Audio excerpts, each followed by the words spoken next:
Can you hear me? Yes, Hare Prabhuji. Krishna, Hare Krishna, Hare everyone. Krishna. Can you show the slides, Prabhu? Yes, Prabhuji. Hare Krishna, thank you for that introduction. Very kind introduction.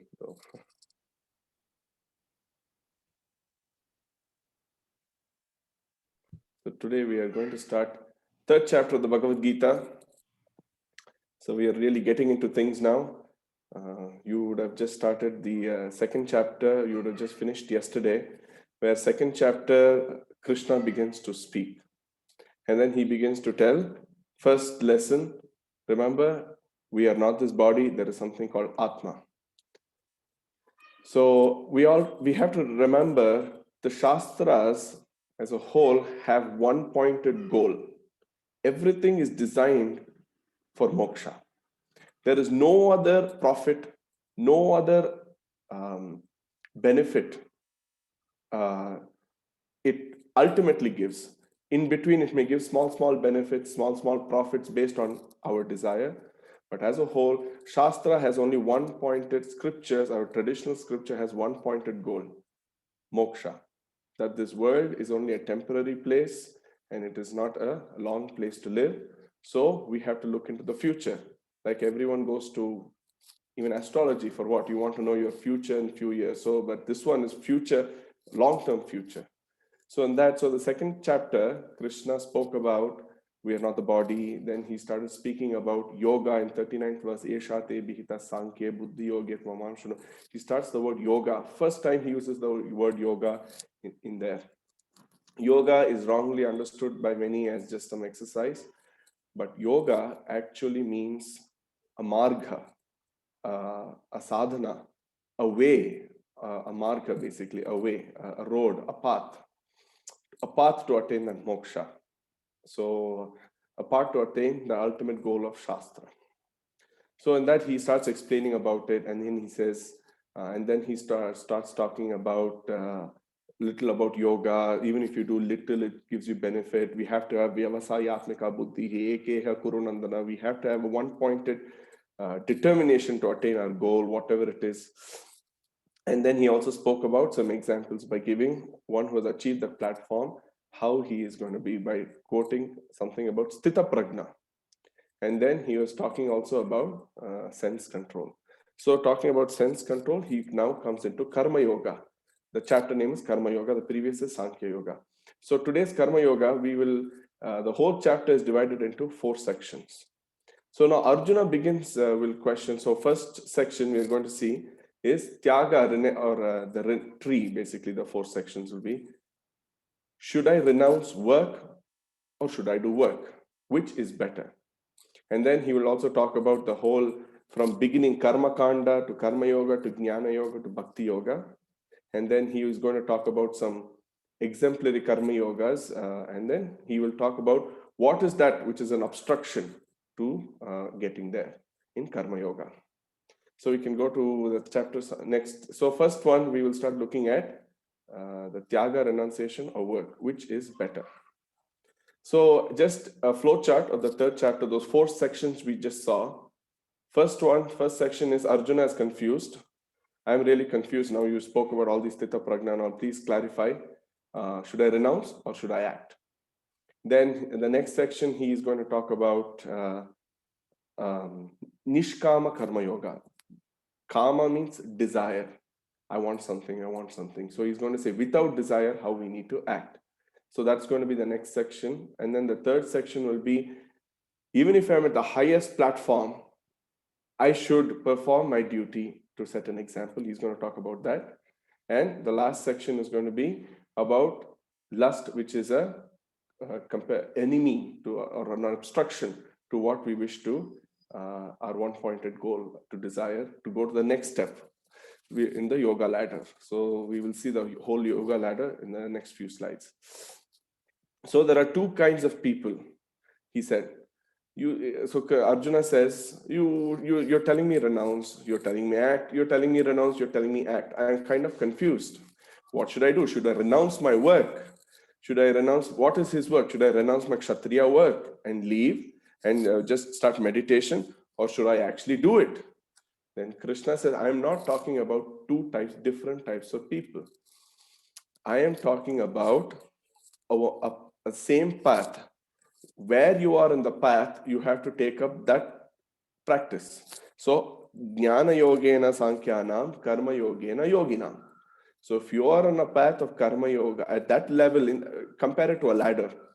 If you are in the middle section or you are in the lower section, where are you in the ladder? According to that, you have to accept the practice.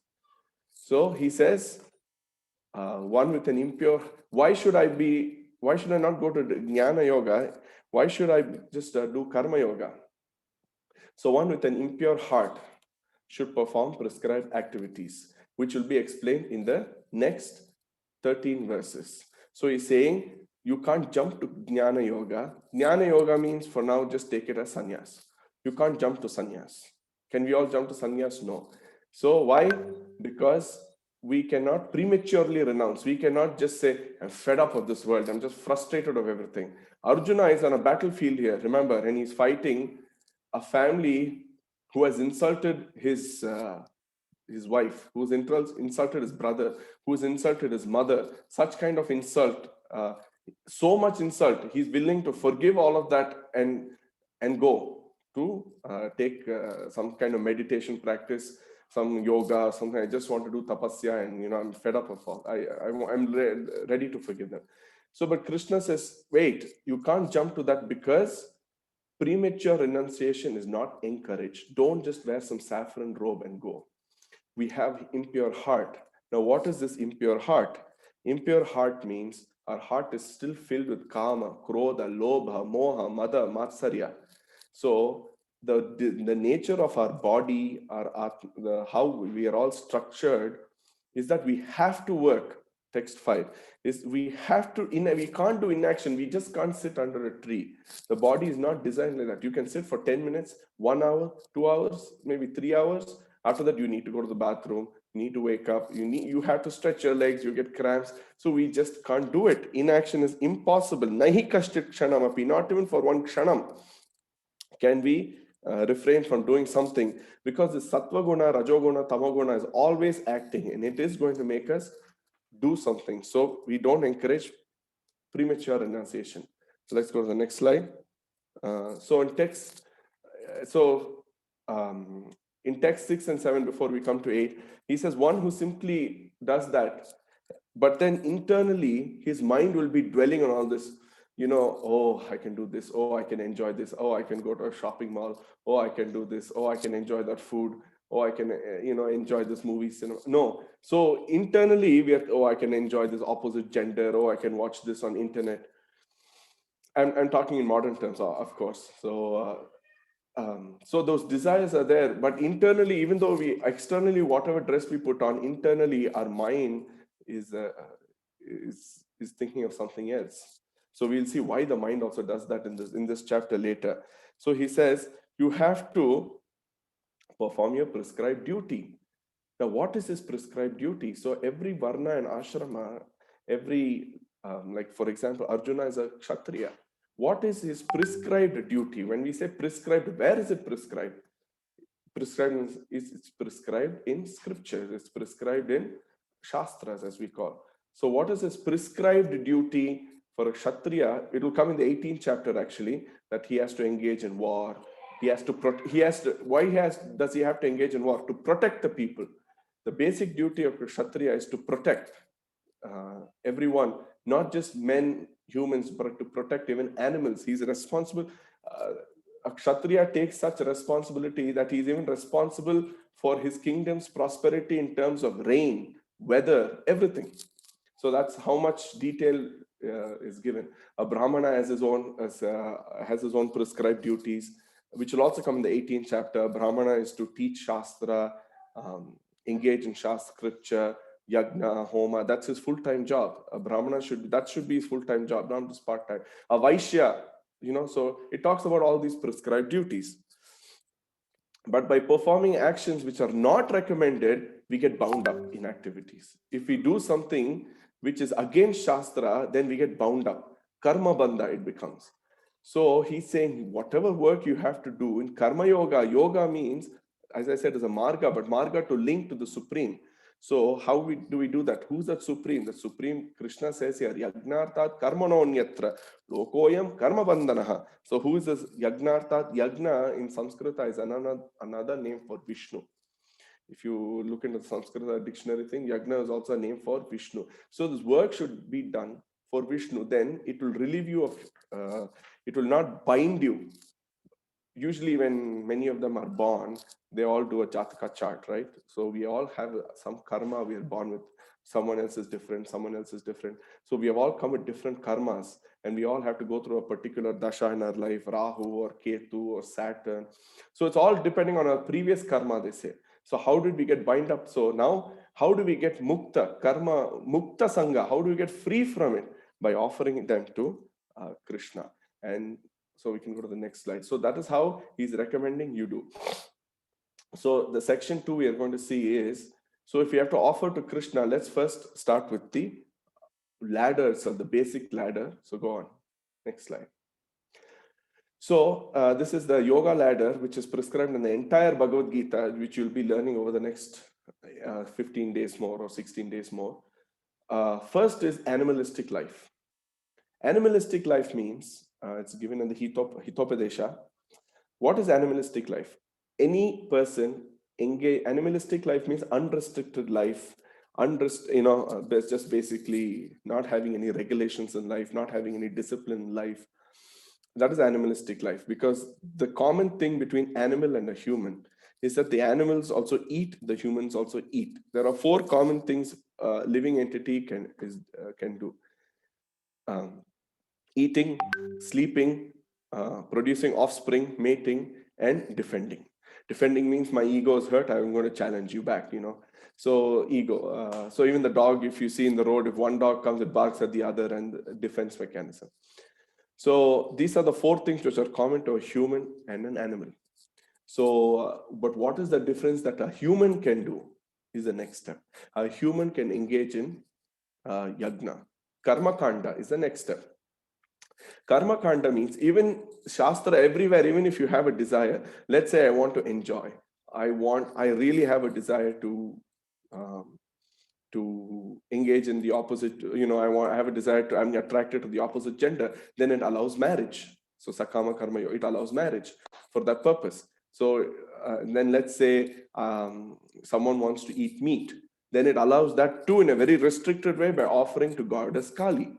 So that's all in the lower end of the Shastras of Karma Kanda. I want to enjoy means actually Shastras offer you do Jyotish Toma Yagna, you can go to Swargaloka and enjoy. Why just go to some United States or England or Australia and enjoy? That is just 2 weeks, 3 weeks.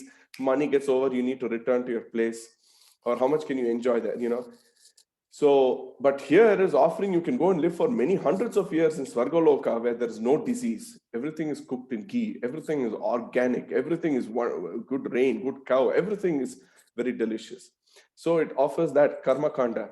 But then in karma kanda, you accept that fruit, and you only want me. Sakama karma yoga, at least when the word yoga comes, whatever you're doing, you offer it to Vishnu.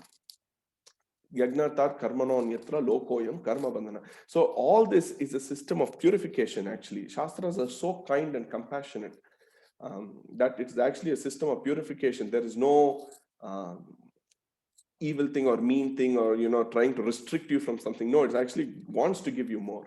So Sakama Karma Yoga is you still Sakama. I want the fruit, but I'm doing this puja for Krishna. That's why if you see any yagna, whatever it be homa, Lalita homa, Ganesha homa, this homa, that homa, first thing in any homa, they will start with, you also observe next time, Om Achyutaya Namaha, Anantaya Namaha, Govindaya Namaha, Keshvaya Namaha, Narayana Namaha, Madhavaya Namaha, all the names of Vishnu starts.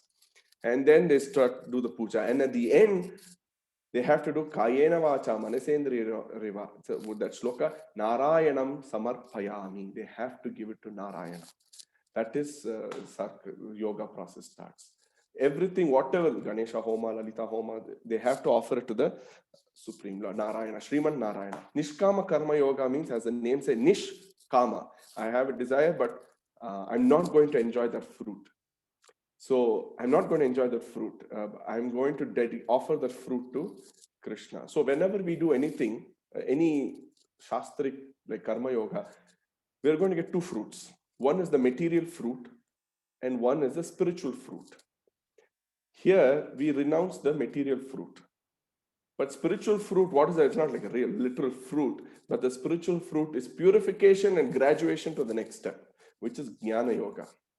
Now, what is Jnana Yoga? Jnana Yoga is when we get to come to the distinction that I am different from this body. I have come to a level of, I've realized that I'm something called Atma and I am not this physical body at all. So it brings you to that level. So Nishkama Karma Yoga, actually, what is the spiritual fruit? Chit Shuddhi, we call it. Purification of the mind, Mana Shuddhi. So by engaging in bona fide thing, we actually get Mana Shuddhi. Unlike today's occupation, unfortunately, it actually binds us more. It gives us stress. It gives us this. But this is not that way. It's designed to make, remember, one-pointed goal. It's only taking you one step to the next step. So it's taking you to Jnana Yoga. And then from Jnana Yoga, one who comes to that level, they can engage in Ashtanga Yoga. Now, Ashtanga Yoga is in chapter 6. We will look at it in more detail. But Ashtanga Yoga basically means all kinds of yogic exercise practices, but it cannot be done in a city. It has to be, there are a lot of regulations to do that. And then lastly, it comes to, it's a very, very difficult process for you and me or any of us. It's almost impossible. You have to stare your eyes at the tip of the nose and you stand this way, this way. So it'll come in the 6th chapter in more detail. And lastly, if you do that, and you actually, and then during Ashtanga Yoga, you have promised many siddhis actually, siddhis to do magic, like walk on water, become lighter than the lightest, create a planet. You get all these mystic siddhis actually, when you do Ashtanga Yoga sincerely. And then if you get caught up into that siddhis, then again is a problem because you're enjoying the material fruit. Whereas you renounce that material fruit and you actually accept the spiritual fruit of purification, you will come to the process of bhakti yoga.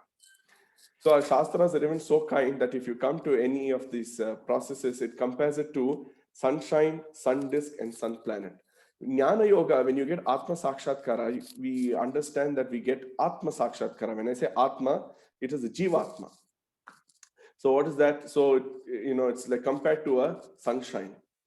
Of course, a sunshine. And then if you see early morning, sometimes, on a cloudy day, you can actually see the sun disk very nicely. You can see it actually looks almost the size of a full moon. But then the amount of light that radiates is just phenomenal, right? So Ashtanga Yoga, when you do, if you do the spiritual fruit is Paramatma Sakshatkara. You realize a Vishnu who's inside the heart. Yeah, and if you realize Vishnu, then you come to the process of Bhakti Yoga.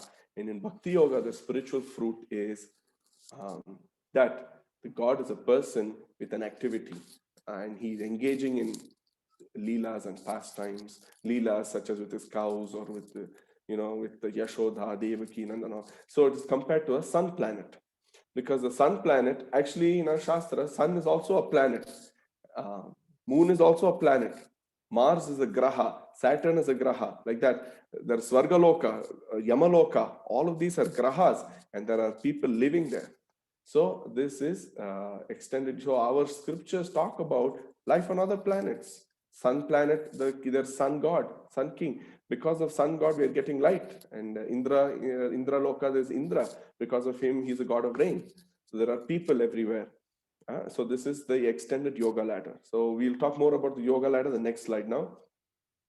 So as I said, animal life, I explained this, unrestricted sense gratification, crazy. We just keep eating left, we keep like animals, we keep hunting for which restaurant we want to eat every day, which food, this food, that food, unrestrictedly, we go eat here and then after something there, we're willing, very unrestricted. If you see, dogs in my road at least, they're fed by 8 to 10 houses. In my own house, I'm fed only in my house. Whereas dogs get 8 houses and they eat everywhere unrestrictedly. But so anyway, so regulated sense gratification is we have put some regulations. No, at this time only I have to eat. I have to, at this time only I have to practice certain, we put a discipline in our life. And Sakama Karma Yoga, as I said, we had that selfish desire. We want to enjoy, we want to go to a more beautiful place. I have a desire to eat meat, so I can offer it to Goddess Kali and all this. And then next step is sadhana bhakti or nishkama karma yoga. This is where I actually get more serious about spiritual life. I get more serious about, okay, I have to do this for a bigger cause. So the sakama karma yoga purifies me and brings me to this next step of nishkama karma yoga. So I start doing my work, I start doing my activities, I start including more sadhana by reciting the names of God, like Hare Krishna mantra, Vishnu Sahasranama, and then all this. And then that's why we offer everything to the Supreme Lord. That is mainly what we are taught every time. Offer it to the Supreme Lord, because you're going to get the material fruit. And then you can honor it. Nishkama Karma Yoga is not saying don't honor it. I just give all the money to Krishna. Then no. For example, I with my earning, I'm buying delicious fruits, or let's say a mango box, a box of nice mangoes. I offer that to Krishna and honor it as Krishna Prasadam. I honor it as the Supreme Lord's Prasad. That is a process of Nishkama Karma Yoga. He's not saying extremely cut off. No, give all the money and then you just live like this. No, everything what you do, whatever is required for your basic needs and necessities, you do by offering it to the Lord and honoring it as the, basically you're showing gratitude from who's the ultimate person who gave this. And then by doing this, we get purified and we go to the next stages of bhakti, when we, the spiritual fruit. So next slide, please. Okay. So in we'll talk more about this in the next few slides also. So the extended yoga ladder is what is mainly talked about in the progressive yoga ladder. Extended yoga ladder is what is mainly talked about in Bhagavad Gita. So animal life to karma kanda to sakama karma yoga, which I've already explained, to jnana yoga to ashtanga yoga to bhakti yoga. So jnana yoga means you come to a sannyas level where you have a atma sakshakara, realization of the self or the jivatma or the atma in here. And then Ashtanga Yoga. So similarly, I spoke about animal life, karma kanda, sakama karma, nishkama karma yoga, and bhava bhakti. Now here, Krishna later in the Bhagavad Gita and Bhagavatam will actually offer an even quicker process. You know why?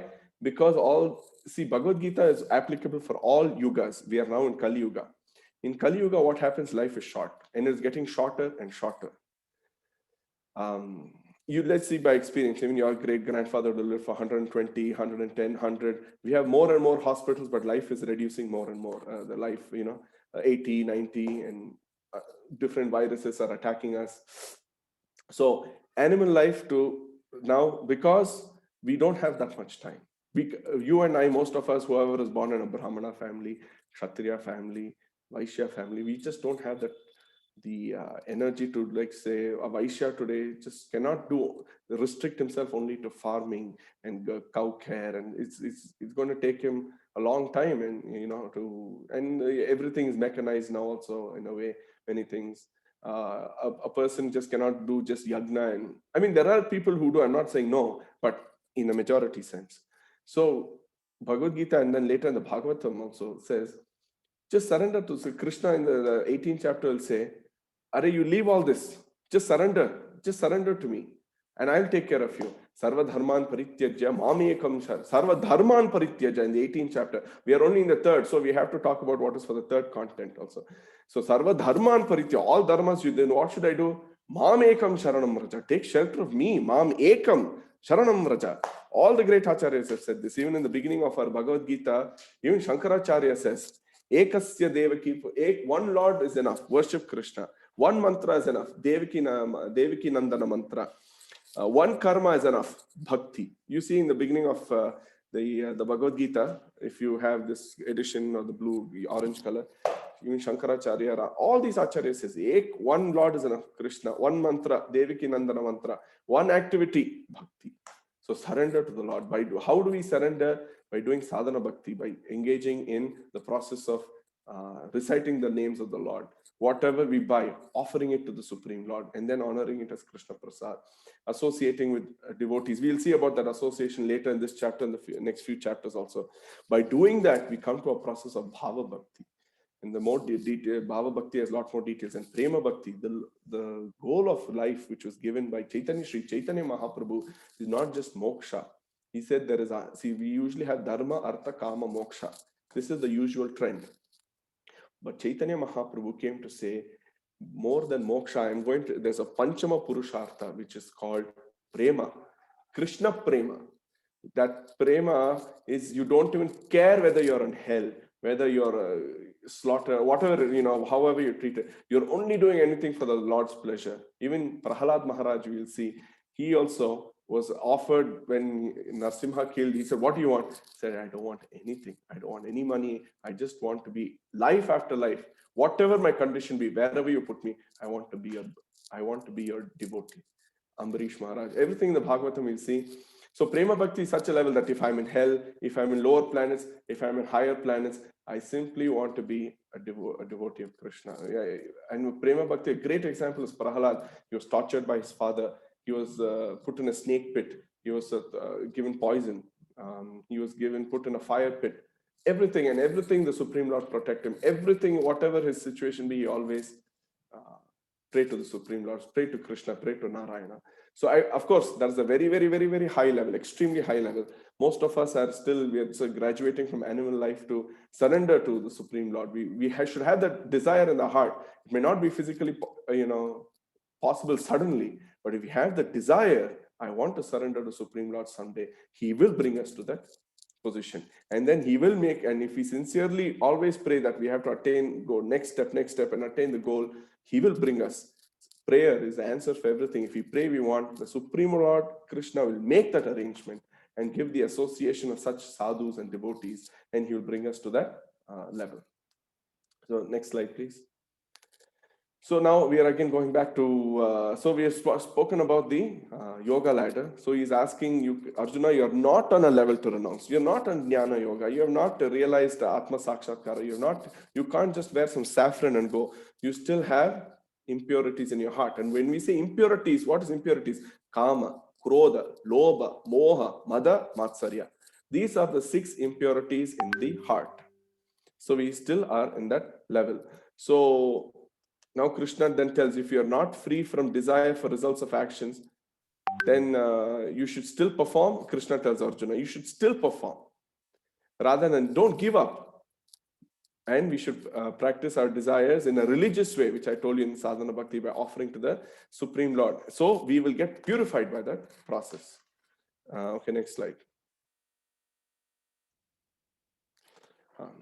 So we get purified. Now, how do we get purified? This is another great topic in this chapter. So in Karma Kanda to Karma Yoga. So we have to realize that our paychecks do not buy everything actually. Why has the Supreme Lord even given scriptures? Why was this whole system set up?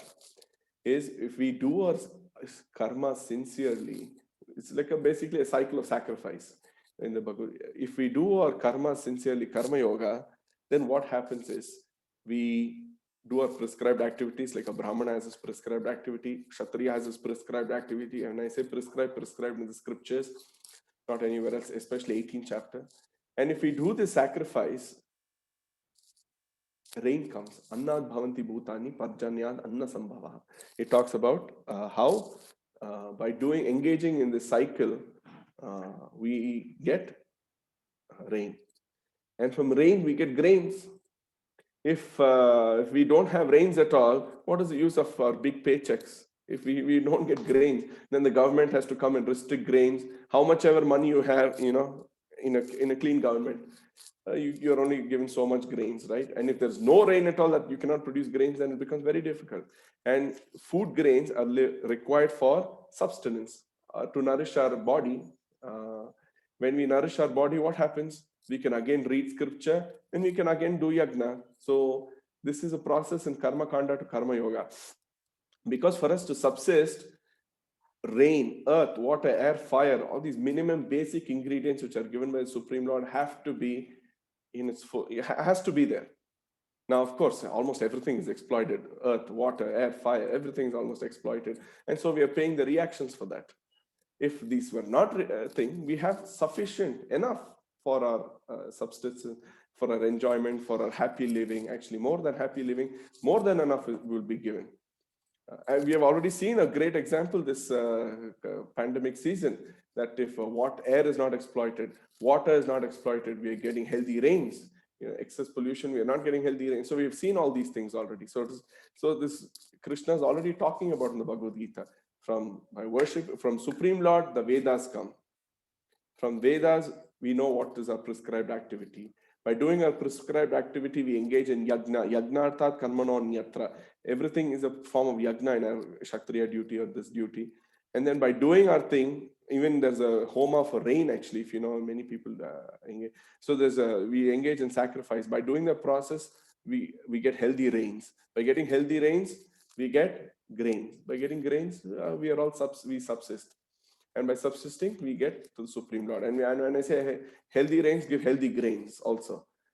So that is the whole process of sacrifice. And then even after that, he talks about how devotees in the 13th shloka, actually previous to this, yagna shishtashina karma.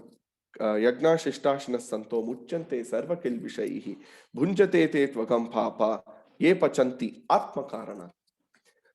That the devotees of the Lord are released from all kinds of papa because they first offer food for sacrifice.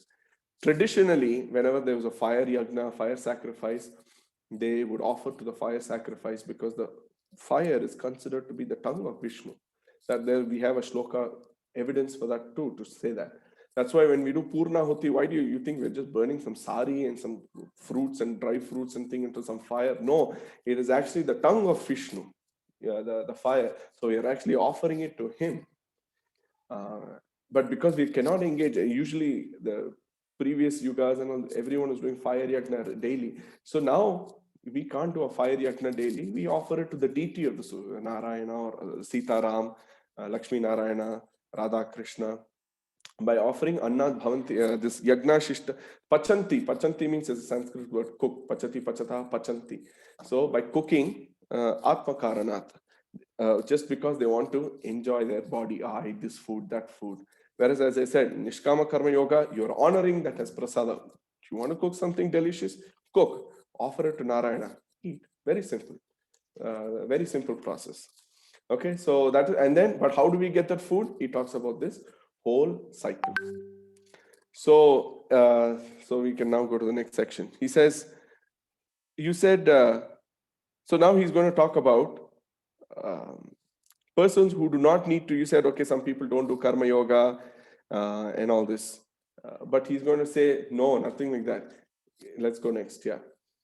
So, okay, here it is. Krishna explains so far that if one has desires, then he may work with a desire in a religious way, like Sakama Karma Yoga, Nishkama Karma Yoga. Now we are going to go into a section where he's going to explain that even if one has no desire, let's say he's on the level of a Jnana Yoga, he's at a very high level, he has no desire at all, he's completely, in a state of self-realization, but still he should work. Why? Because he needs to set an example for the others. So let's go on to the next slide.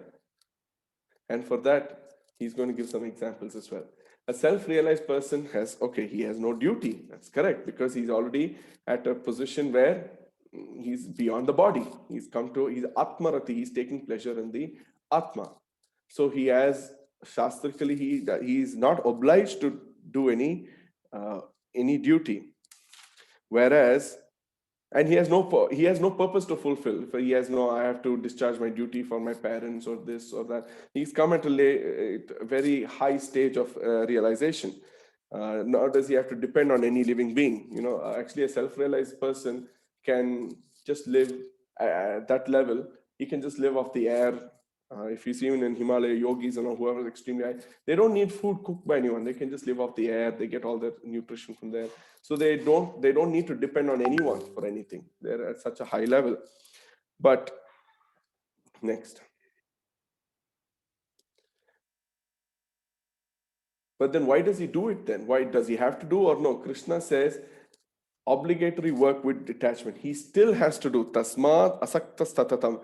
Therefore, without being detached to the fruit of the activities, one should act as a matter of duty. For by working without attachment, this is the translation for the 19th shloka. For working without attachment, one will still continue to attain the supreme.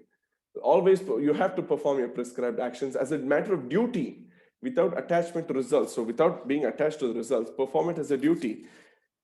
performing this will this the person can continue see the Atma as it is inside, and he can continue performing his action without attachment. Param apnoti purusha. Okay, next one.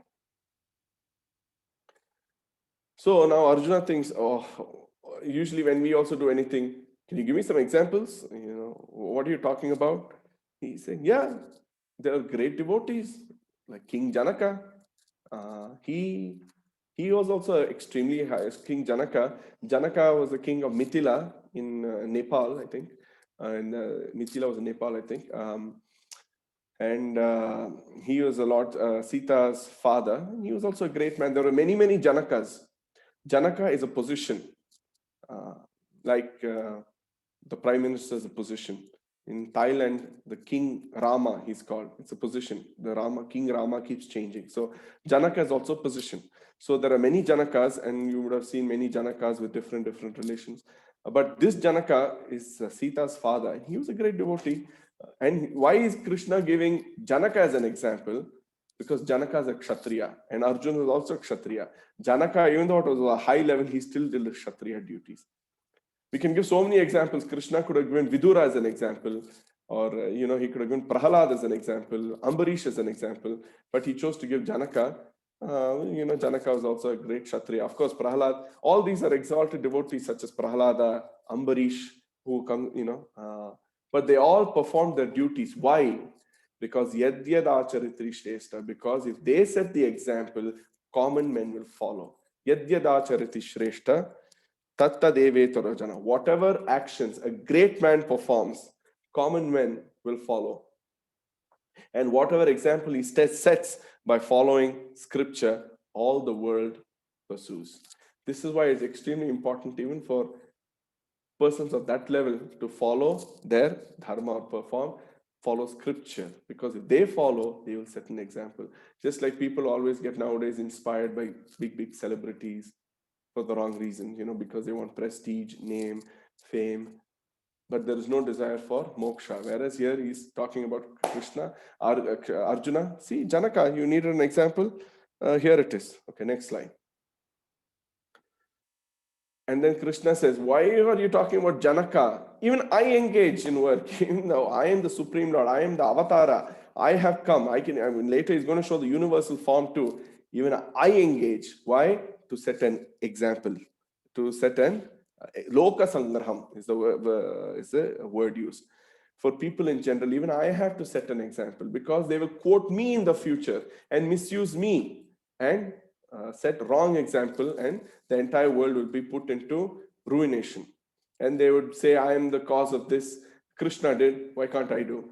So as you saw in the first chapter also, Krishna spoke about Varna Shankara and how he says population should be for the uplifting of society, not for the ruining of society, and how this Varna Shankara will actually degrade society. So Shastras actually say, you want a child? Do it shastrically, your child will be uplifted.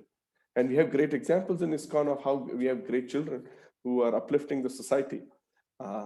So if I don't follow, I would thereby destroy the peace of all living entities. So even though I am not obliged to, I still do it to set an example. So, sometimes we say the leader of the company or the leader of the nation, he has to also pick up the trash and set an example so that even common men will do. If the leader itself throws garbage on the road, what will we expect the road people and the common men to follow, right? So similarly, the leader of the entire universal cosmic manifestation, the Supreme Lord himself, engages in by setting an example. Next slide. So he's saying, so you have to act. Arjuna, you need to act. Don't, he's almost trying to give him no excuse. You have to act without attachment for the result. Whatever the result be, don't bother. You may kill your uncle, whatever it is, don't bother. Don't be attached to, because attachment leads to misery. We all know that we are not the body. One day we are going to lose our dear ones and near ones. That's the nature of the world. If the more we get attached to it, the more it is going to put us in misery, and the more it's going to take us time to come out of it. So we have to act without, but how can you act without attachment? is not artificially. That's what he told earlier in the chapter. By process of purification, by engaging in Nishkama Karma Yoga, by engaging in Sadhana Bhakti, you cannot act without attachment artificially. You cannot say, okay, my relative is in ICU and he's going to die in the future very soon, so I have to act without attachment. I should not get attached. No, you can't. The body is, the emotions, the heart is not designed that way. It has to be purified. And when you actually get into the process of learning Bhagavad Gita, applying, chanting Krishna's name, Vishnu Sahasranama, associating with devotees, you will actually see how it actually helps you be more stable as a person, more detached, and more. How to be detached? I'll give you a quick example actually. The teller in the bank, we call them teller, or the person who had the cashier person. When you go to deposit money, you go put money, and then the teller has to put it into your account. Now the person has to work with that money, the cashier or the teller, that money counting, depositing, withdrawing, in a very detached way. The minute that cashier thinks this money is theirs, it's going to lead into problem. They're going to get into trouble, right? So she or he knows this money is not mine, so I cannot get attached to it. So they have to work in a very detached way. In that money can attract anyone, but they have to work in a detached way. And so that is the whole process. Nothing in this world belongs to us. Everything was given by the Supreme Lord. Earth, water, air, fire, the basic things are given by Him. Everything from there got transformed. And because we engage in some work, we had the money to buy, we buy it. We buy land, for example. We say, this is my land, but how long is it your land? 100 years from now, it's not our land. We say we own the land, but in the future, we get buried into the same land or another land, and the land owns us. So we have to always be cautious. This is what act without attachment is. We have to always be conscious and aware of the fact of this. So he's saying, so when you're conscious of this fact, do not disturb the ignorant people. So when, especially a person who's in a jnana yogi level or the sannyas level, that he's not going to come and just disturb you saying, you're a fool, you're like this, you're an animal. No, he has to very intelligently engage that person, make that person understand by engaging him in karma yoga. See, you're doing this thing, okay, engage it and offer it to the Supreme Lord. Do it this way, so that slowly you will get purified. The jnana yogis or the higher yoga level people, their intention should not be to loot your money, or their intention should not be to make you further go down that ladder into animal life. Their intention should be to bring you up the ladder to take you to moksha, or the ultimate purpose of life, as taught by Chaitanya Mahaprabhu, to attain Krishna Prema. So don't disturb the ignorant by being, but engage them in a very learned way. A learned person should not, don't induce them to stop work either. Let them work. Even Chaitanya Mahaprabhu, if you've seen his travels, he said, wherever you are, just stay where you are, do what you're doing, add Krishna to your life, add the Lord to your life. That's it we are requesting, So that's all Chaitanya Mahaprabhu and Srila Prabhupada, all the big acharyas did the same thing. Even Ramanujacharya, he engaged everyone in chanting Om Namo Narayana. So that's the purport of this this verse. Let's go to the next verse.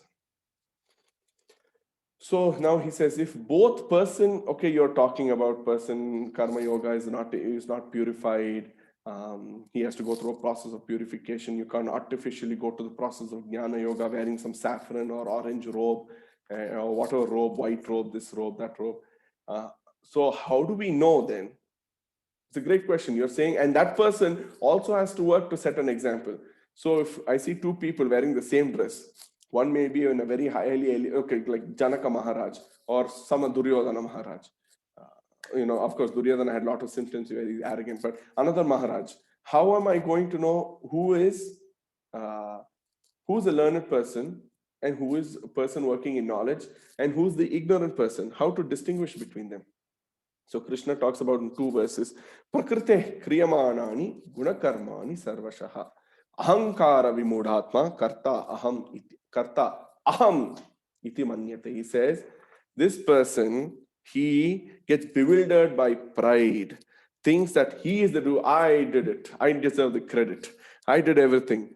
but he's actually getting impelled by the three modes.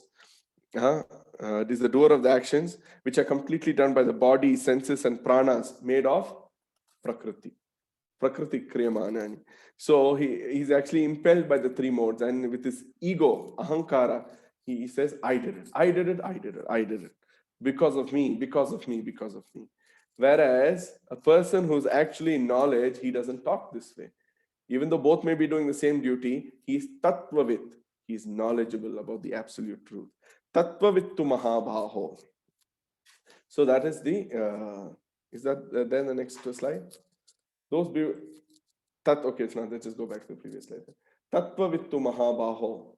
He says, but one who knows the Atma is not disturbed by foolish persons. They are not those bewildered by the senses. They are those bewildered in 27. They are attached to the actions of body and senses.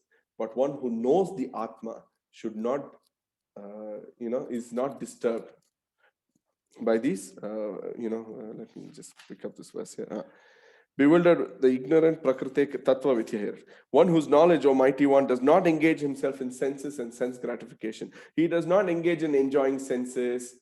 He knows everything is for the Supreme Lord, knowing well the differences between Nishkama Karma Yoga and work for enjoying the fruit. So he's a person who you can easily understand he's not enjoying the results of his fruit. He's offering to the Supreme Lord, even though he's going to the same kind of activity he's doing, and by his actions, he's tattvavit. You get to know tattvavittu mahabahu. He's not basically engaged in enjoying those fruits, material fruits. So yeah, next slide now. And so in 30 he says, so having described our karma yoga, Krishna will now mention that ultimately he's the object of it. So whether jnana yoga or karma yoga, whatever it is, whether he's in that level and he still does it, do it for me. You just do it for me. Mai sarvani karmani. Surrendering mai sarvani karmani, do it for me. Offering all activities to me. Being fixed, sanyas adhyatma, fixed in the spiritual activity soul, with a desire for results, without possessiveness. Nirashihi, act according without desire. Nirmamo bhutva yudhyasva vigatachvaraha. And without suffering, without any jvaraha, without being lethargic, without being lazy, without giving any excuses, fight for me. Do your duty depending on me. What duty is prescribed? Duty for Arjuna. Why? There is a process of purification, as I said, yoga, and we'll see that more in later chapters. So now he's going to talk about those who follow it by surrendering unto me, my sarvani karmani, by giving all that sarvani karmani, all karmas, my, giving unto me. My means unto me. Sarvani karmani. Who follows and who doesn't follow, he's going to give the answer now in 31 and 32. So what happens if someone follows that? Those persons who follow, muchyante tepi karma bihi. He becomes free from the bondage of fruitive activities. He had also said this before, Yagnarthat mukta sangasya jayate. This he had said before too. So again, when Arjuna asked, he continues to explain this even further. One who always follows my teaching with faith and without envy. He uses the word envy in this verse because envy is an extremely difficult thing to get over. Envy means jealousy. Oh, the person next to me has a bigger car. I should have a bigger car. All these without envy are free from the bondage of actions. Whereas if they disregard my actions out of envy, disregard these teachings and do not follow them, are considered to be bereft of knowledge and ruined in their endeavor for perfection. So their discrimination, their viveka is lost itself. So basically, their path for moksha is lost. So next one. So then, you're saying all these things. So then why do people still do it? Will a person who's aware of punishments, see, if I know if I do this, I'll go to jail. I know it. If I engage in this thing, I know I have a sin, I have a crime. I know the law is going to say this. If I break a signal, I know what is it going to do to me. Right? traffic signal, a simple rule. How many of them you see follow the red and green signal? No, still, even though they know the rules, they still are impelled to break the rules. Why? Why is that? Simple. Of course, that I'm talking in a literal sense now, but this is in a more serious way. Why? They're impelled to act sinfully. Krishna talks, it is simply because they have the deep rooted this nature which has been in them for many, many, many, many years. They just don't care, and what is that? It's called vasanas. We have these vasanas, impressions in our mind, coming from many, many, many, many births and many, many, many years. Um, because in Shastra, we believe in previous birth, next birth, right? So in our previous birth, we would have committed something this way, we would have acted this way, our upbringing would have been a certain way, we had association with certain people in our upbringing. So all that creates something called vasanas. The more you engage, that's why with devotees, the more you engage in devotional acts throughout your life, you will see that actually during death, you observe during death, it is said in Shastra that during death, your entire life comes like a picture, like a movie. It is played in few seconds before you die. All those vasanas, don't think they'll go, I forgot. The mind will give it to you before death. And that's why whatever activities you have done more in life, that will catch you at the moment of death. That's why people fear death. It's not an easy thing. I have had several experiences in ICUs, and I've seen people dying the way they die. Whereas a devotee, I've seen a devotee leaving his body, he's very conscious and he's ready to face death in a very happy way, because he knows that my next life or my thing is to attain the supreme, and it is not to get rooted more and more in these attachments. So these vasanas, samskaras, sit in our mind. And there that mind is actually, we're going to see in the, we will be seeing soon. So there are principles to regulate attachment and aversion, raga dvesha. We're going to see this. There are principles, attachment and repulsion.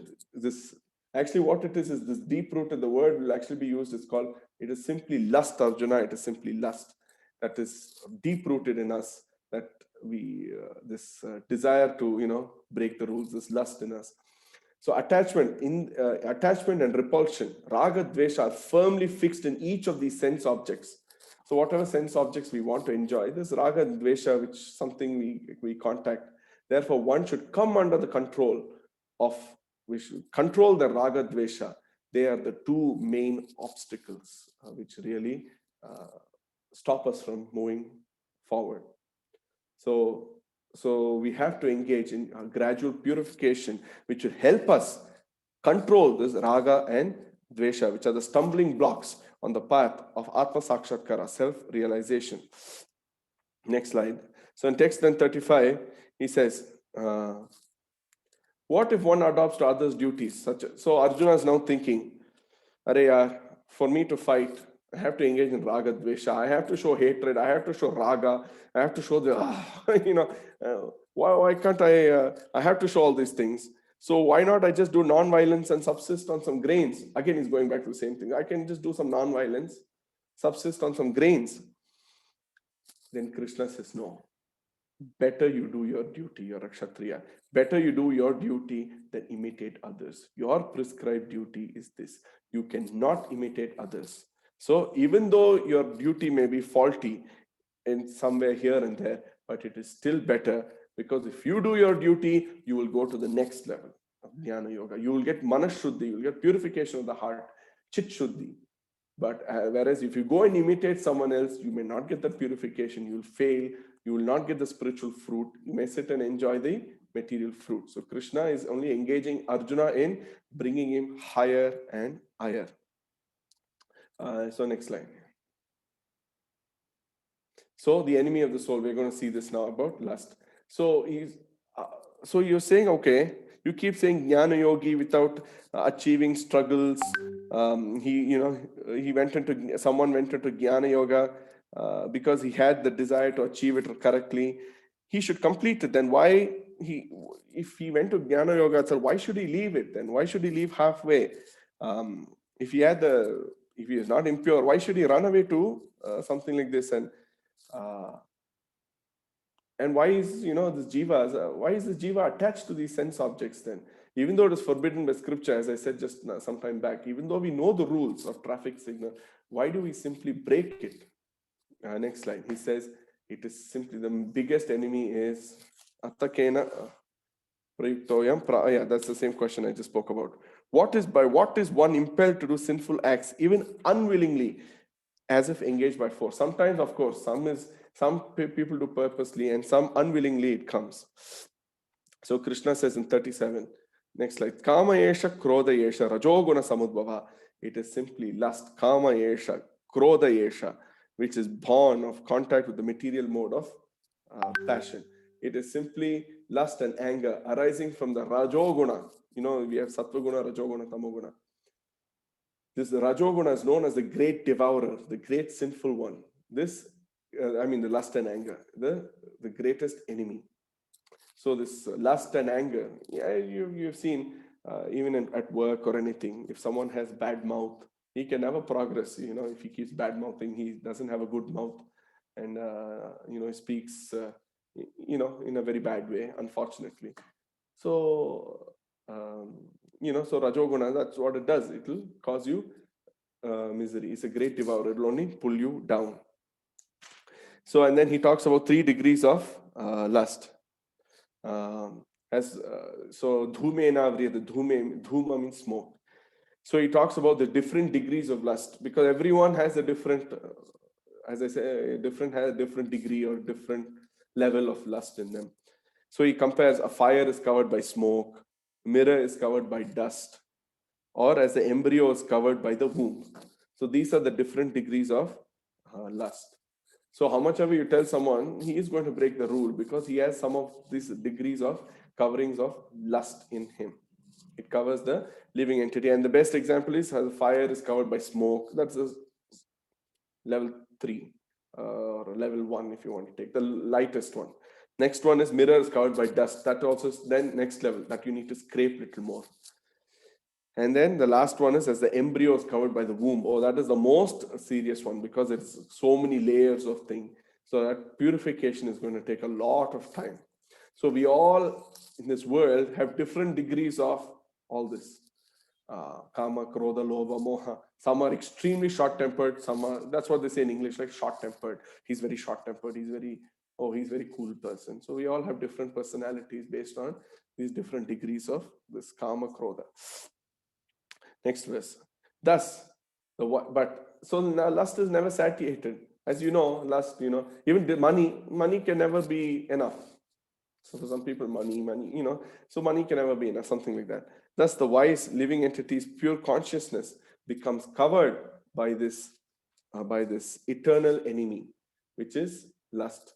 So they ask the question, what is the enemy of the soul? Simply, it is lust. The knowledge of the jiva is covered by this constant enemy in the form of lust, which is like an unsatiated fire. And so where is this lust then? You're talking about lust. So where is it located? So he'll now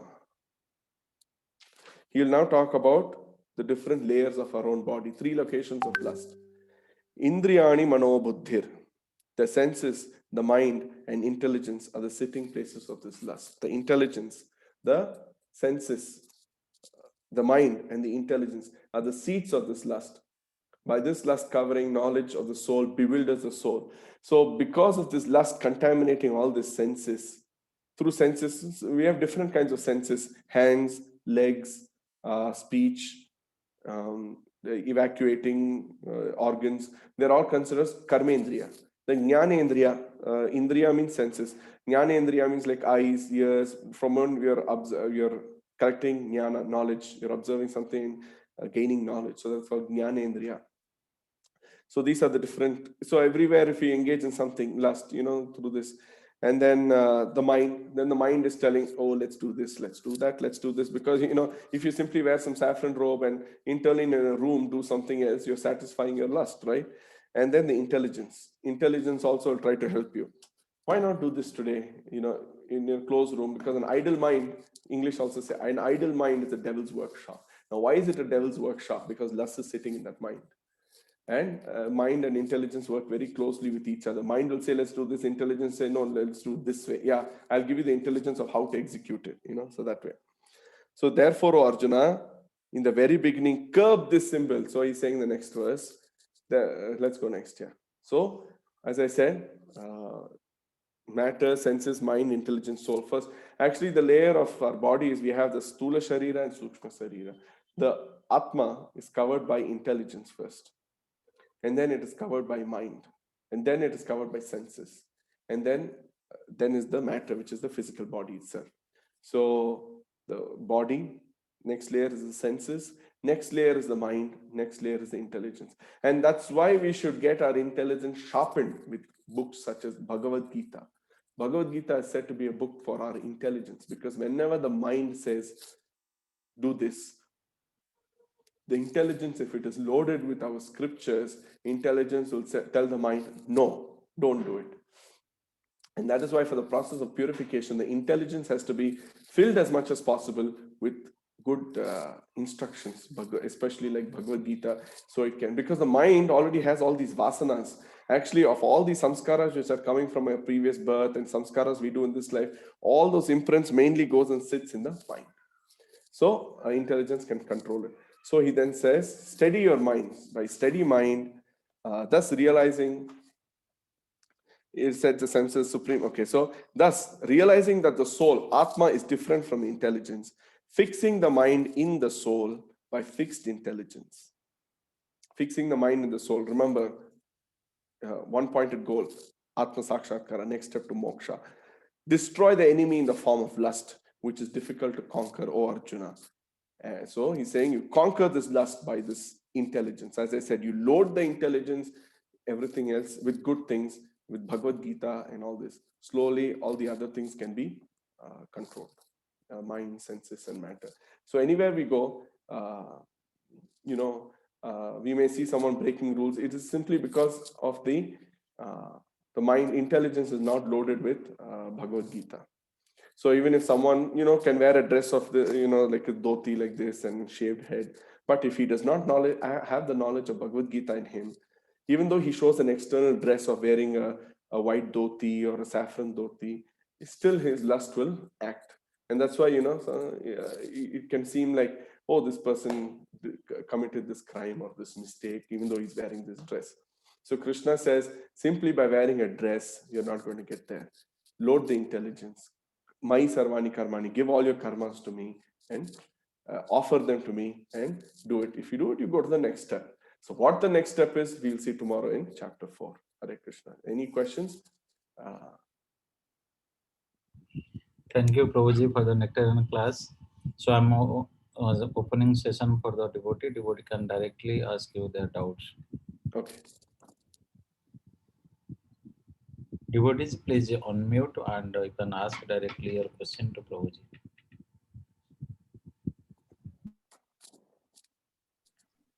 Okay, there is one question here. I'm Yashas, and it's about Nishkama Karma Yoga or Sadhana Bhakti. It means that devotees should submit themselves without any personal interest.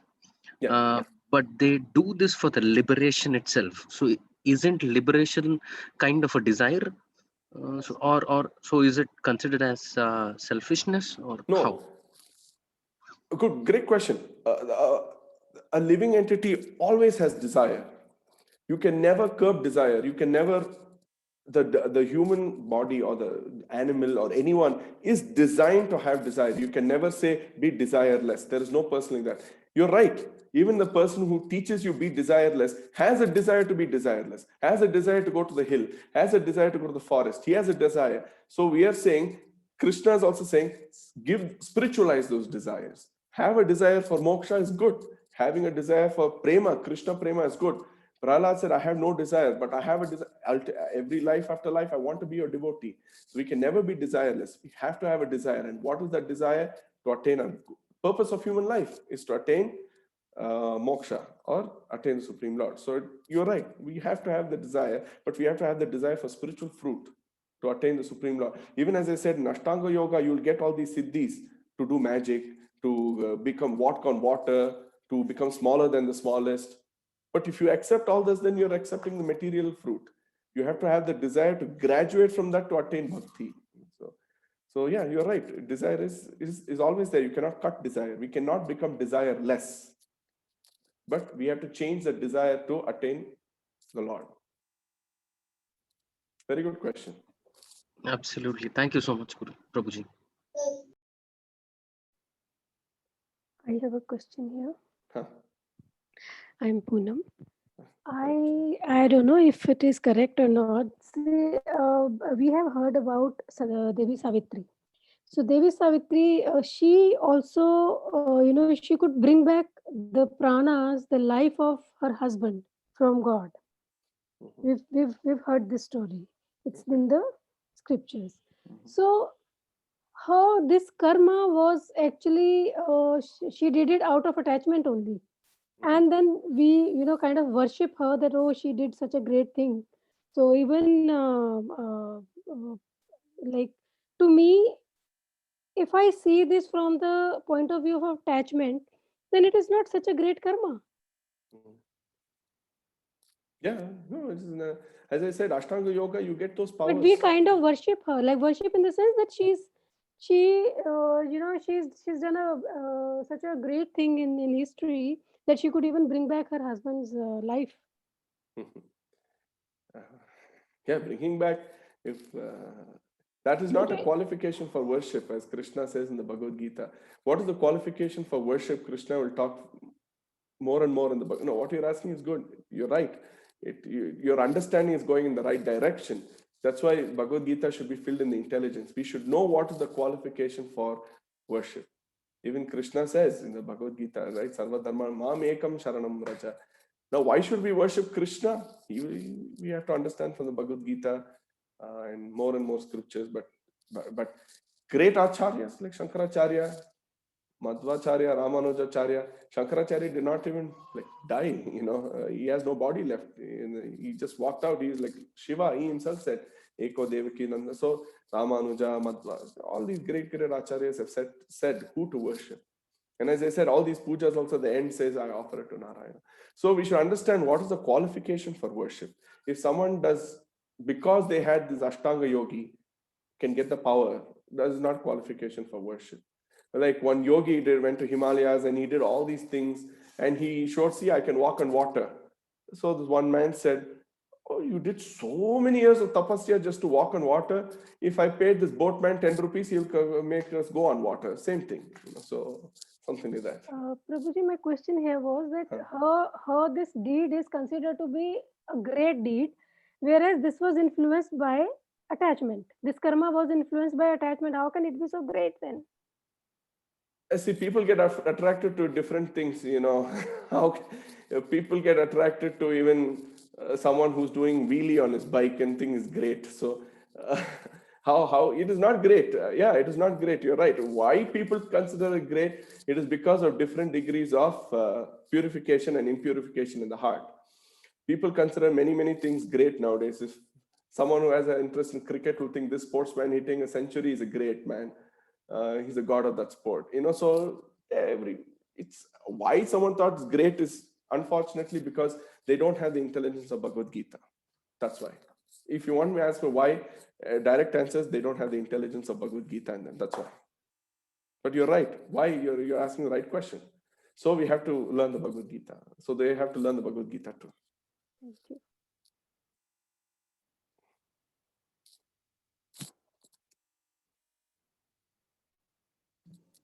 Any more questions? Yeah. Hare Krishna. Hare Krishna. Sunil here. Okay. Hello, Mr. When we get into studies of the spiritual and about self-realization, members of your family have got some kind of a fear that you may renounce many things, even the attachment towards them. How do you remove that fear from the family members? That's a very good question. It is unfortunately the system of people around that create that fear. That society has created this fear. Sometimes they say if you read Mahabharata, if you read, the family will get into a war. There's no such evidence anywhere. So many people are giving Mahabharata classes, their family into a war. So how do you get? We have to set up as a role model. We have to show that the great thing about Bhagavad Gita is you're using everything in Krishna's service. So you can show I'm also eating. But I'm offering and eating prasadam. It takes time because the society, unfortunately, is Kali Yuga, and Kali, especially in a society where we are, there's so much of this bombarding of secularism and this one and that one. It is going to create that fear. So how to get over it? It is a matter of time. You have to show that I'm not a crazy guy. Even though I'm following Bhagavad Gita, I'm practical. I'm still I'm still taking care of my family. I'm still taking care of my daily needs. I'm doing my duty as a husband, as a son, as a father, as a citizen in society. I'm not, the great thing is by following Bhagavad Gita, we even don't try to break the rules of the nation too. So it's a matter of time. We have to just set up as a role model, and everything should not be sudden. It has to be done slowly in baby steps, step by step, and slowly they will digest the matter. The biggest thing for us challenge is many of us stop onion garlic, and for a reason we'll talk about it later, and then that's one big challenge. He's become saint now. Yeah. Just if you stop one certain food, but at the same time, if you stop that food for allergy or because a doctor said it's acceptable. Then it is good. But if I want to do it but if you as a person, 3 months you eat onion garlic and 3 months you stop onion garlic and eat prasadam, you see the difference in your own body, in your own health, in your own thing. It's practical. They have to follow and you see the result. So it's just a matter of time. Yeah. Sorry. Thank you.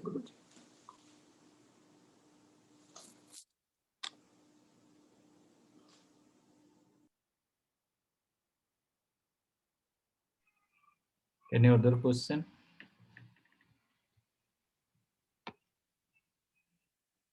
So you have a chance to interact with Prabhuji. If you want any question, better to ask in it's to Bhagavad Gita related or any other question also. Yeah. Welcome. Guruji, I have more question. Sure. Is there any difference in chanting the Maha Mantra, that is Hare Krishna, Krishna Krishna, Hare Hare, and Om Namo Bhagavate Vasudevaya? No, there is no difference. All the names of Krishna are same. Narayana, Krishna, Om Namo Narayana, Om Namo Bhagavad Gita, Om Namo Bhagavate Vasudevaya. No, there is no big difference. All the names of Vishnu are considered equally potent, equally purifying. So it's just given in the Shastra that this is called the Maha Mantra. But we have Shikshashtaka prayers with Chaitanya Mahaprabhu. He says the names are different. Krishna and Vasudeva, Narayana are all non-different. They're all purifying. They all have potent effects. So no, it can be Om Namo Bhagavate Vasudeva can also be chanted. No problem. Thank you. Yeah, this Poonam Mataji. Yes, Yeah. Prabhuji.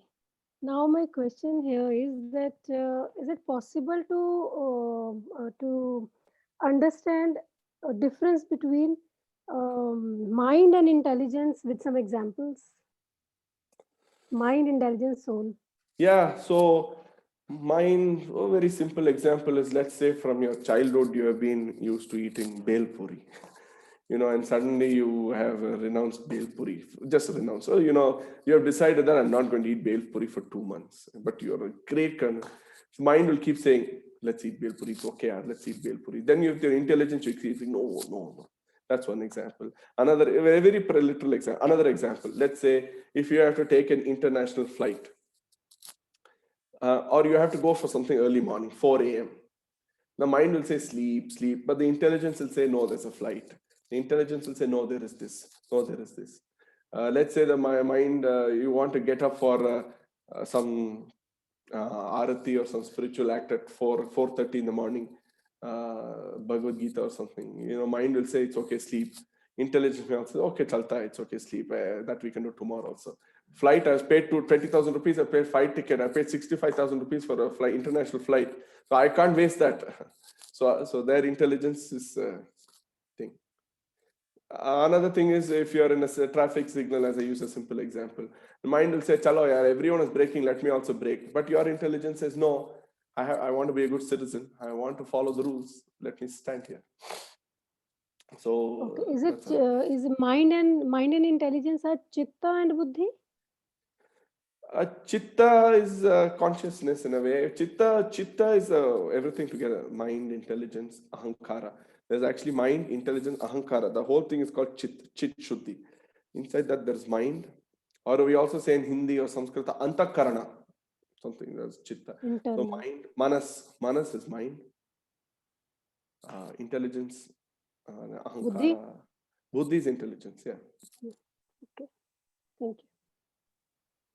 Mind is given a very important prominent position in our scriptures, that the moon represents the mind. That's why the Indian calendar goes according to the lunar calendar.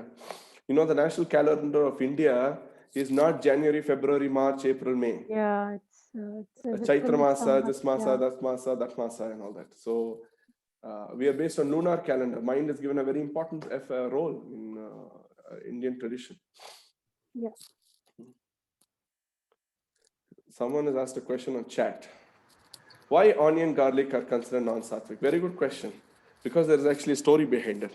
Okay, there is a story, if you know of, I'll quickly tell the story and then also tell you why it is not non-sattvic. There is a story of Amrita. There is a Samudra Manthan, churning of the milk ocean, where so many good things came, Ayurvedic herbs, this, Dhanvantari, cow, Lakshmi, you know, that whole story. And that statue, actually, that Samudra Manthan is there in Thailand airport, you know that? So anyway, from the past time, Amrita came out. So when Amrita came out, the devotees, the demigod devatas and the demons fought for Amrita, because Amrita means basically no Mrita, no death, you know, long life, Amrita, nectar.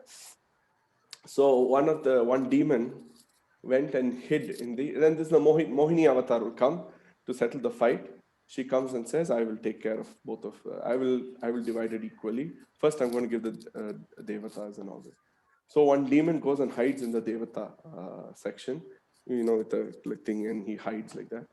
And then when he's going to take the nectar, he's, you know, pulling the robe back to drink. Sun is sitting to one side, moon is sitting on the other side. And Sun and Moon says to Mohini, "He's a demon. He's a demon." Immediately, Mohini. So before he drinks it, Mohini, Krishna, Vishnu, puts the chakra, cuts him, head chops the head. The head becomes Rahu. The tail becomes Ketu. The lower half of the body becomes Ketu. And then because he drank the nectar, it didn't digest. It got choked at the neck. So the blood drops got mixed with the nectar and fell down, and it formed something called, and plants such called onion and garlic came out. So it's a bona fide thing in Jyotish Shastra, Rahu Ketu, and it comes in the Bhagavatam too. That's why Rahu, you know, if you know Jyotisha, is a very bad guy. He causes a lot of bad trouble in the chart, in your Jyotisha Kundali or chart, Jataka. So, but garlic, because it is mixed with that nectar, it is used in Ayurveda to cure you for certain things, but it has a Rahu effect on your mind. Okay, so it has a cure. So Ayurveda, they'll use garlic. So it has a healing effect on the body, but it has an Rahu effect on the mind. So that's why it's considered non-sattvic, because Rahu was a demon. And so the more, if you eat Rahu, onion, garlic, it's considered. Shastras define food not according to vegetarian and non-vegetarian. It defines food according to Sattva Guna, Rajo Guna, Tamo Guna. Okay, so Sattva Guna is all vegetarian foods without onion, garlic, mushroom, and all these things. Coffee, tea is also not considered sattvic food. So, and Rajasic food, tamasic food is meat, egg, and all that is tamasic food. Onion, garlic, and all this is in Rajasic food. And then sattvic food is, it'll come later in Bhagavad Gita, actually, that spicy, sour, pungent, all this is considered Rajasic food. Sweet, nourishing to the body, decent spice, whatever. The body should have six tastes: sour, sweet, salty, pungent, astringent. All these tastes, if it's catered in a balanced way, and from sattvic foods, then it is considered sattvic. And it has a positive effect on the mind. It elevates us. But why is it important? Because ahara shuddhau sattva shuddhi.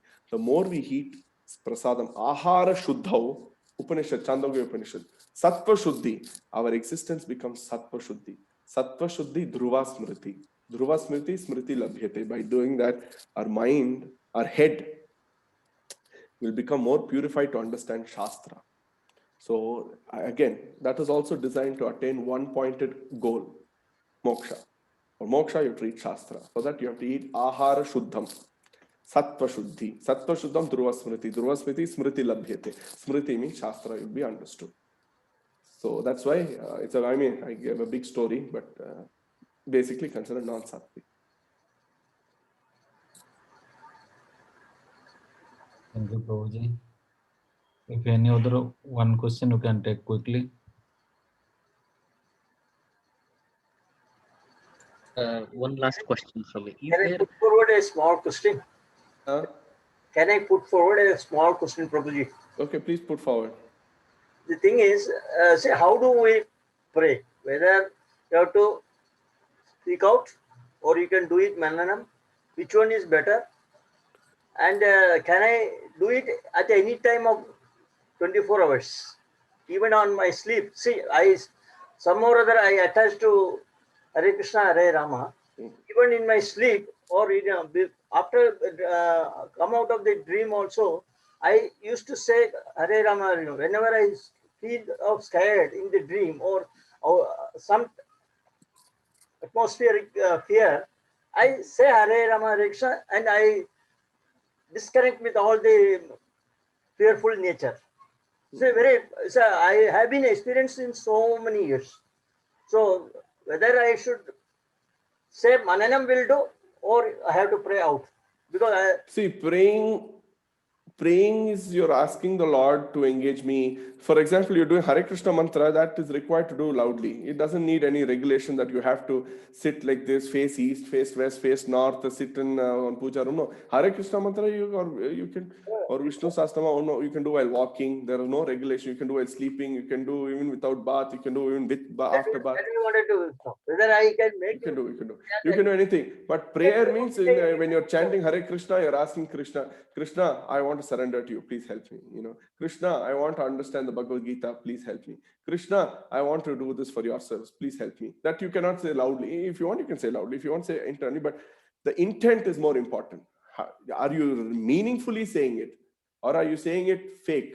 That's what Krishna is going to see. He's not going to say, oh, he spoke in his mouth, so I'm going to answer his prayer. Oh, he told in his heart, I'm going to answer his prayer. No. What is your intention? Is it fake? Is it real? Are you genuine? Are you fake? That is what he's going to see. So beneficial, no doubt about it. Yeah. So I just wanted to Hare Krishna mantra you can do any without bath, after bath. There is no regulation. Okay. Thanks a lot. Guruji, one last question. Yeah, we are not familiar with Sanskrit language since we are not learned, but all the shlokas are in Sanskrit. So when we try to read the Sanskrit shlokas in English, we may not pronounce it the right way. Yeah. Is it okay to read the shlokas without proper pronunciation? That's okay. See, that's still okay. And how important is it to read the shlokas other than the translation and meaning? More important is to understand the meaning behind it and implement it. Then more than is Krishna going to be happy because you're following the shloka, or is he going to be happy because you said that shloka perfectly? More than pronunciation, he's going to be happy with your act. So if you don't know Sanskrit, that's okay. The desire should be genuine. That's all. It's okay. Even if the English is difficult, at least you're getting the message. We have a story on that also. Chaitanya Mahaprabhu saw one devotee in Srirangam, Bhagavad Gita. He's illiterate, he's still reading, but still he's crying. And Mahaprabhu asked him, why are you crying? You're illiterate, you can't even read. He said, I don't know anything. I've been told I should read Bhagavad Gita. But whenever I see Arjuna taking the position of a master and Krishna is his servant, I just get tears in my eyes. Krishna has become the servant of a person, the Lord. And Mahaprabhu said, you have understood Bhagavad Gita. That feeling itself is great. So it's not, we There have is to a understand the meaning and implement. There is an instance in Srimad Bhagavatam where the pronunciation while performing yajna goes wrong, and I think the See, king that is in becomes the demon. process of karma yoga. In karma yoga, karma yagna, homa, and all this, there you're supposed to be, you have to see muhurta. You have to see the time of the day. You have to see what direction you're facing. That is in homa, fire yagna, that is in karma kanda scripture. In bhakti shastra, that is not bhakti shastra. Hare Krishna mantra, you can do anywhere. But like marriage, if you're doing, you have to see muhurta. If you don't, if you are doing namkarana, you have to see muhurta. For all this karma yoga and shastras, you have to see. For dharma shastra, you have to pronounce correctly. Veda, you have to pronounce correctly. But bhakti, Hare Krishna, you can sing, you can chant, you can do anything, you can dance for Krishna, no problem. But what you're saying is right, but that is for a different section of shastra. Thank you. Thank you. We know that surrender to Lord Krishna in every action, still we tend to forget this so many times. I made lots of food today, I'm tired, forgetting Lord give us. You pray to Lord that I always want to remember you. It will come. It's, yeah, we all forget. It's not like, oh, as I said, nothing should be sudden and overnight. It will come over time. So just keep practicing, it will come. Practice. I have one last question. Is there certain routine that should be followed by a human being? You know, for anyone. I mean, like not based on kshatriya or not based on their the actual work that they do. But is there a certain routine that needs to be followed that can help us clear our chitta or Yeah. It is there. That's what I said. Krishna has given the express elevator now. Because as I said earlier, extremely limited people, we may be born in a Brahmana family or Kshatriya, we just don't have that infrastructure. For many of us, some may have, very limited quantity may have, but most of us don't have that infrastructure to execute the Kshatriya duty or the Brahmana duty or Vaishya duty. So Krishna says, engage in sadhana bhakti. Just whatever you're doing, you're going to office, offer it to me. Sarvani karmani, whatever it be, give it. Sadhana bhakti is very simple. Wake up, chant, think of Krishna, chant Hare Krishna or Vishnu Sahasranama, read the Bhagavad Gita, go to office, whatever you're earning. All of us anyway, most of them are going to office, come back, use that money in Krishna's service at home, buy whatever you buy, offer it to the Lord, cook, offer it to the Lord, eat the prasadam, have a nice beautiful puja room with Sita Ram, Lakshmi Narayana, Krishna and all this. And these are all common things. Like a common man should brush his teeth in the morning, have bath. So we have to scrape our heart, which is chanting, doing japa, learning Bhagavad Gita and all this bona fide. But mantras have to be bona fide from scripture. And this routine also should be bona fide. Eat proper food, live a balanced life, all this. Yeah. Okay, any more questions? Prabhuji, how important is it to perform pujas like Satnarayan Swami puja or homas at home? Best puja is do Kirtana and Hare Krishna mantra or Vishnu Sahasranama Parayana or something like that. It's a big topic for me to answer. It's very important, actually. No, very Satnarayan important. Swami pujas have been traditions where it is performed once a year at home. No, but doing at home is very, very important to continue having, or else your home will become like one dungeon. The culture has to be in home, at home also. Home also has to be made a temple, our heart also has to be made a temple. So we have to have puja room, means doing the regular, if you can, arti. Just leave arti, just keep a photo and offer flower every day. Every morning, some 20 rupees, you can buy so many 10 rupees, so much flowers. Offer flowers to Sitaram Lakshmi. I'm asking, this is in addition to your namsmana that you do every day, how important is to have these pujas regularly? No, you have to every day. If you can offer water and flower, it's very important. No, that we do every day. That's okay. Apart from that, Is it Then apart important from to that, call a Brahmana and do all these homas? apart from and that, I would just recommend no need homas, because in this age homa is very, very difficult. I told you, homa, you need pronunciation, time, all this has to be seen. So that's why very easily Sankirtana, the process of chanting Hare Krishna, music, bhajana is also Sankirtan Yagna, it is called. Krishna Varam Krishna Sango Panga, it's called a Sankirtan Yagna itself. So, called devotees, the Hare Krishna mantra singing together, that itself is a yagna. You don't have to do any fire homa, it's excess work, cleaning, mantra should be done, all this. But if you want to do some puja for a certain thing like Namkarana, marriage, for that you need some traditional things, yeah. But general one, I would just recommend call devotees, have kirtana, have a Bhagavat pravachana, and have prasadana. That's more than enough. That's the greatest puja you can actually do. That is bhakti. Any other puja does not really fall into the bhakti category besides this. These pujas don't need any day. You can do them in Rahu Kala, you can do them on Saturday, Sunday, Monday, Tuesday, any day. Whatever Kala, doesn't matter. But you can't do certain pujas on Rahu Kala, you can't do certain this Kala, that Kala. So be aware of all that. So this is the best puja because no Kala, no time, anything. It can be taken up at any age. Prahalad took it up in the womb, Parikshit Maharaj took it 7 days before death and achieved results. So potent and simple and easy. Guruji, I have a question. How do we stop the philosophical speculation in the mind? Like, I find it very difficult, even while reading the Bhagavad Gita, for example. A lot of philosophical questions keep coming, and it's very difficult to just surrender directly to Krishna. But a lot of other things where the Sankhya Yoga or the Karma Yoga, Jnana Yoga, all these things, how to be desireless, or a lot of philosophical thoughts keep coming, and most of the time I see it diverts away, and then again I have to pull the back. So how to control that philosophical? If you can come every Sunday to our temple and associate with devotees, you will get that strength. You need to have association. If you're simply at home alone and trying to do all this, it doesn't come. Like even if you wanted to study mathematics in school, you had to go to a class, you had to discuss with friends, you had to do homework. Then if you have a question, you'll call a friend and ask him. So you always had some company. So Bhagavad Gita is not a subject where you can study without company. So this philosophical speculation will happen, or else, as I said, idle mind is the devil's workshop. It will make you speculate, question, challenge.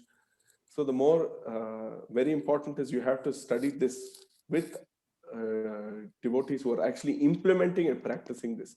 Do not study this with people who are just reading this academically and then doing other nonsense. No, it should be studied with people who are practicing it in their life.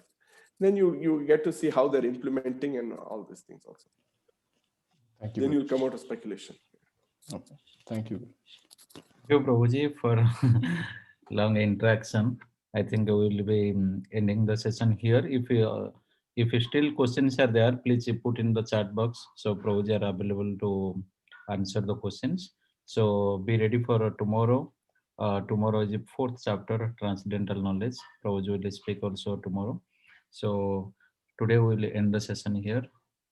So Bansha Korpaturu Vesa Prabhasan Vevacham Paditanam Pavano. Bhagavad Gita ki jai. So tomorrow I'll see you all. I'll be happy to be with you all again. Chapter 4. Thank you, Prabhuji, once again. Hare Thank you very much. Hare Krishna. Thank you. Thank you. Hare Krishna.